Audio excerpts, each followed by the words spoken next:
انت ودول مساجد ليهي او وقفه in ka badan 700 oo sano oo taariikh ah maantase goobtan waxaa ka taagan muran ku saabsan cidda xaqa u leh dhulkan. in la isweydiiyo ma xume horta dhulkan nin moog ma jiraan dhulkan sarmadi la yiraahdo waa mawlac oo intaas ziyaarad lagu sameeyo baraabana intaas dhul ayaa jiro 4 ma ahan waana 5 masaajidka calwiya ziyaad bare warqad toos ayuu inta u keenay wuxuu yiri lama taaban karo ka kici dhagaxaanta meesha intaan sidoo kale dada maxalla shaqada laga saaray ala iyo xaal meeshan ma ahan shalay iyo daraad mana ahan Abdurrashiid wala maxalla hataa magaciisi Aadan Abdul Usmaan meeshan boqolaal sano waay. masjidka Sarmadi ee magaalada Baraawe ayaa noqday xudunta dood xoogan kadib markii culimo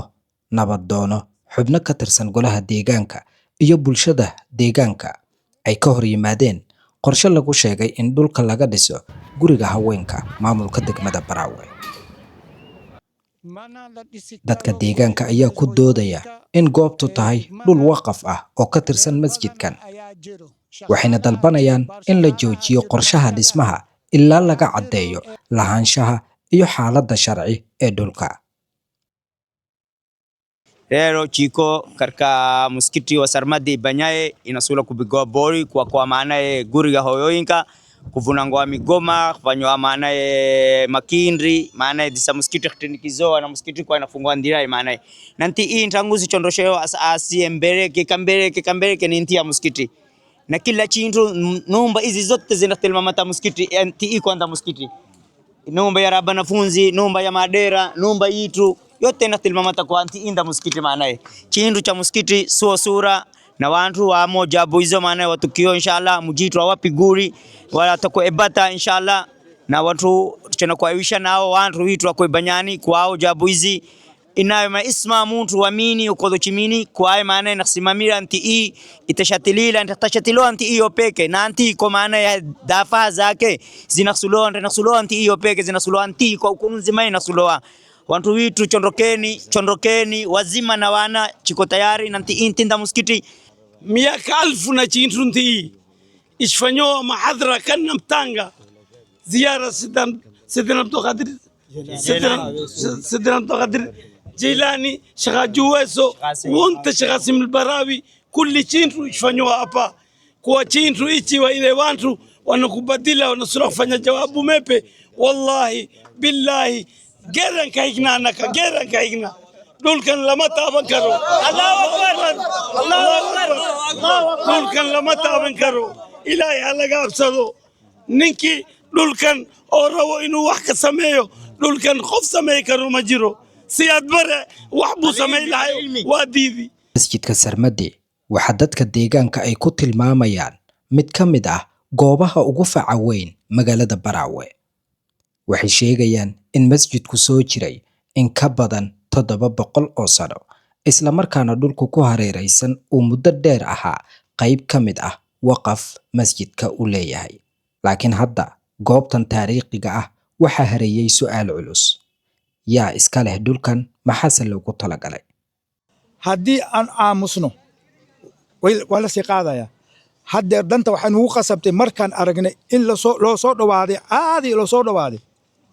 afkeenan furni marka ammaan hana la siiyo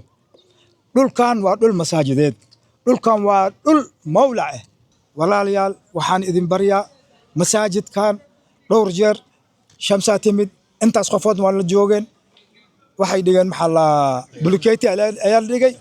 dhagax dhis waa ka kicini anaga marka la isku sheego waxay tiri aniga ma ogeen mana aqaani ay tiri shamsa wali keenile haddana waa lagu soo noqday maxaa loola jeedaa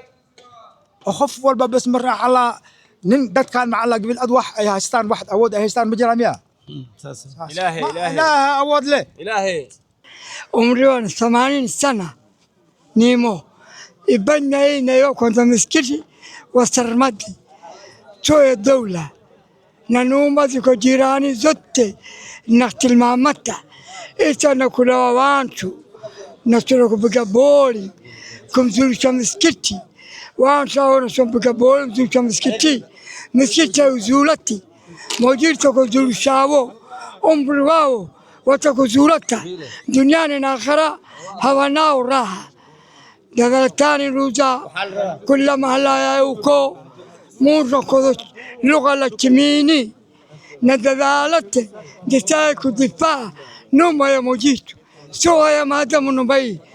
إن المساجد لله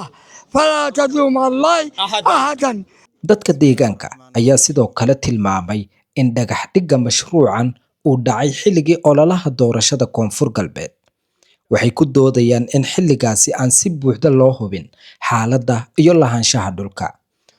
zamanka golle zaman fidnos ka ahay campaign lagu galayay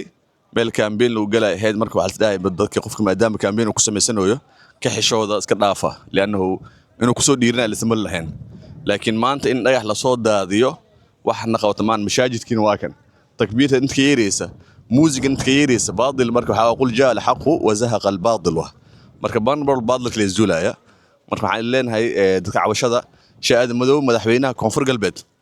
asboo yaqaana shaqaasim al-baraawi xirtiisu kamid yahay waa imaan jiray ziyaarta culimada uu yaqaana kutubtiisa uu akhristay shaqaasim al-baraawi dhulkiisa oo meesha barxadiisa hadii loo badalaya meel baadil ah kulleedii waxa waaye daadin nafteeda xukuumadda ku soo biirtay cusub yeesan ku noqon cuqubad ku noqon madaxweyne dadka hoosha aan watana iyo hay'adan wata maxaa la yiraahdaa kulli igan ma oga laakiin in la wargeliyo loo sheego كل ديسانين كسيزو وزير وانت جماعة نخصل مسكتي إيه ونوانشو وانت كوا انت إيه أولا بن انتيا مسكتي ننتيا زمان نشنقو عبد الرشيد هتا إسا تشاكو مونجو داريلو ورا عبد تشنقو تالياني تشاكو مونجو داريلو نكلا مرة إنكوونوا Leo muntu kwa ninasidara kwa watu wanakuya watawa nafanya kampeni wanakumera shirika inakuwako wanakumera pesa kwa hao wanakudiba misikiti ni chintu ndhulli lakini kole islamu wako umati wako kwao hawakhiri ni isa inakuonoa na kila mara wakati itakuyoa hata shtawanya majio hapa haiwakowi chintu ni misikiti na shtakharanta muntu na masko haiwakowi chintu na mujitu shikomeza inshallah chinokuambira watu wakundirani watu wenye mansaba watu wanaomsalkarini kwanti iso ya mtu moyo so ndrawi inti inda misikiti na kesho na mtondo hapa ichirafadika misikiti Uislamu wote warafadishiro so ya mtu moyo so ya kabila moyo na nakuona watu hapa wakodhero so kabila moyo ni kabila nyingi sikodhero na isa chinokuambira marakana marapili maamuli ya degma yamini kwayo wanarudaruhu zao wafanyize lakini hii hainendi masaajidka banaankiisa waxaa naloo sheegay in masaajidka dhul uu leeyahay oo maaragta haddii ilaahay kuu samoogeliya u xadaysnaay la dhagax dhigay urur hooyooyin la siiyey ma yeelayno mana aqbalayno mana aqbali doonno baraawe dhul waa buuxaa la dejiyo hay-adaha ambase ururada bulshada marka masaajidka ogolaamayno guddoomiyaha degmadan u sheegaynaa ahduqa magaalada waxaan u sheegaynaa hogaamiyaha koonfur galbeed Sheekh Aadan Madoobe ma yeelayno mana yeeli doonno masaajidka dhulkiisa in loo bedelo maaragta haddii ilaahay kuu sameeyo gurahooyooyin loo bedelo ma yeelayno weli aan golo deegaana ma dhicin weligeena waa joogaa magaalada waa ka warqabaa